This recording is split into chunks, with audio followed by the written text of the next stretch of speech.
Haruskah aku menerimamu, sedangkan hatimu tak mencintaiku? Aku merasakan di malam pertama kau begitu dingin, seakan tak punya cinta.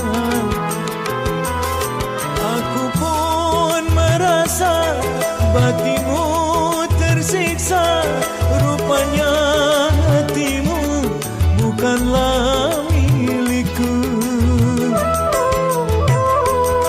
Hapuskanlah air matamu, perkawinan ini bukan kehendakku.